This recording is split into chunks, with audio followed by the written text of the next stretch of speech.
Sir, నా పేరు మిట్టా నర్సయ్య గౌడ్. నేను పీర్జాదిగూడ కార్పొరేషన్ పరిధిలోని పర్వతాపూర్ గ్రామంలో ఉంటా. మాది మేడిపల్లి మండలం. ఈ మేడిపల్లి మండలంలో 9 ముఖ్యమైన చెరువులు ఉన్నాయి. ఈ 9 ముఖ్యమైన చెరువులు కూడా కబ్జాకు గురైనాయి.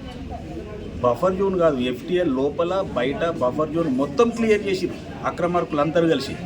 అయితే మెయిన్గా ఈరోజు నేను వచ్చిన సమస్య ఏంటంటే, ఉప్పల్ నల్ల చెరువు నుండి పీర్జాదిగూడ పెద్ద చెరువుకు వెళ్ళే ప్రధాన నాల 9 మీటర్ల వెడల్పుతోటి పారుతున్నటువంటి ప్రధాన నాలను అక్రమార్కులు పైపులేసి మూసేసి ఖతం చేసేసిరు. బడాబాబులు అక్రమార్కులు పెద్ద పెద్ద బిల్డింగ్లు కట్టిరు, పెద్ద బిల్డింగ్లు కట్టిరు. అయితే దాన్ని అట్లా చేయడం వల్ల ఏమవుతుందంటే, పీర్జాదిగూడలో కట్టుకున్నటువంటి ఇళ్లలోకి వాటర్ వస్తున్నాయి. వర్షాకాలంలో ఆస్తి నష్టం, ప్రాణ నష్టం జరుగుతూ ఉంది. ఈ ప్రధాన నాల నుంచి ఇంకొక సబ్ నాల పులి చెరువుకుంటూ పోతుంది 5 మీటర్ల వెడల్పుతోటి. అది కూడా ఈ మధ్యన మూసేసి మొత్తం పైపులేసి మూసేయడం వల్ల దాన్ని చూడలేక నేను ఇక్కడ రావడం జరిగింది. నేను గత 8 నెలలుగా నేను వెళ్ళని ఆఫీసు లేదు. ఎంఆర్ఓ ఆఫీస్కి వెళ్ళాను, కమిషనర్ ఆఫీస్కి వెళ్ళాను, తహసీల్దార్ ఆఫీస్కి వెళ్ళాను, కలెక్టర్ ఆఫీస్కి వెళ్ళాను, ఇరిగేషన్ ఆఫీస్కి వెళ్ళాను, సెక్రటేరియట్ దాకా వెళ్ళాను, జిహెచ్ఎంసీ మన హెచ్ఎండిఏ కూడా వెళ్ళాను. ఎక్కడికి వెళ్ళినా ఆ ఆఫీస్కి వెళ్ళు, ఈ ఆఫీస్కి వెళ్ళు, ఇది ఆ కొన్ని ఈ కొన్ని తప్పితే పని అయితే కాలేదు. ఇక తప్పనిసరి పరిస్థితులలో ఇది నా సొంతానికి సంబంధించింది కాదు, నా అక్క ప్లాట్ లేదు, నా చెల్లె ప్లాట్ లేదు, నా బంధువుల ప్లాట్లు లేవు. ఇది కేవలం ప్రజల శ్రేయస్సు కొరకు నేను పనిచేస్తున్నా కాబట్టి అక్కడ మూసేయడం వల్ల ఆ వరద నీళ్లు జనావాసాలకు రావడం వల్ల ఆస్తి నష్టం, ప్రాణ నష్టం జరుగుతూ ఉంది. ఈ మాత్రం కూడా కనువిప్పు కలుగుతలేదు అధికారులకు. ఒక్క ఇరిగేషన్ ఆఫీసర్ కూడా బయటకు వచ్చి దాన్ని క్లియర్ చేయడం లేదు. రీసెంట్గా ఆ సబ్నాలను మూసేస్తే కూడా నేను ఫోన్ చేసిన, ఏమయ్యా ఇరిగేషన్ ఆఫీసర్ నువ్వు ఏం చేస్తున్నావు అంటే, ఆ రాత్రికి రాత్రి వచ్చి ఒక 3 ఫీట్లు క్లియర్ చేసిండు.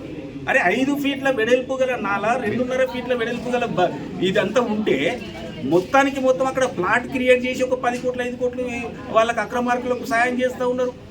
అరే ఆ నాలను మూసేయవలసిన అవసరం ఏమొచ్చింది? ఆ నాలా పారకం 500 ఎకరాలు. ఆ నాలా పారుతూ పులిచెరువు కుంట్లకు పోతుంది. పులిచెరువు కుంట్ల విస్తీర్ణము 4 ఎకరాల 4.9 ఎకరాలు. ఇప్పుడు అది ఎకరం కూడా లేదు.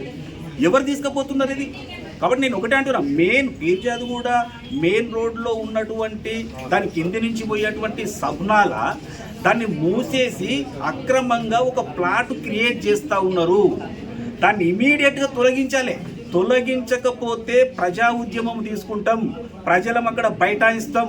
కాబట్టి నేను ఒకటే చెప్తున్నా, కలెక్టర్ గారికి ఇవ్వడం జరిగింది, అన్ని ఆఫీసులలో ఇవ్వడం జరిగింది. లాస్ట్కు ఇది మన వెంకటేశ్వర స్వామి దగ్గరికి వచ్చినట్టు మన హైడ్రా కమిషనర్ దగ్గరికి రావడం జరిగింది.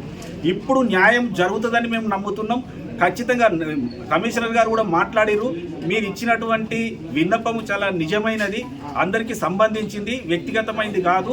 కాబట్టి ఇమీడియట్గా నేను 2 ఆఫీసర్ల పంపిస్తున్నా. దాని మీద ఇది డ్రోన్ పెట్టి ఫ్లై చేసి దాని వీడియో నేను తీసుకుంటా.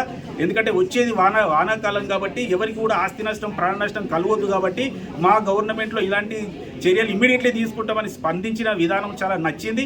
నేను గత 9-10 నెలలుగా నేను ఎవరికి చెప్పినా ఈ రకంగా స్పందించలేదు.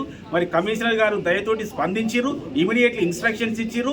వాళ్ళు కూడా నాతో మాట్లాడడం జరిగింది ఆఫీసర్లు. మేము 1 or 2 డేస్ నుండి మేము అక్కడికి వస్తాం, ఫోన్ చేస్తాం, అవన్నీ బయటికి తీస్తాం, ఎవరున్నా చూసేలేదు. ఆ కాలువలన్నీ క్లియర్ చేస్తాం, చెరువులను కాపాడుతాం, కుంటలను కాపాడుతామని సరి అయిన హామీ ఇచ్చారు. కాబట్టి నేను మీడియా ముఖంగా వారికి కూడా నేను ధన్యవాదాలు తెలియజేస్తాను.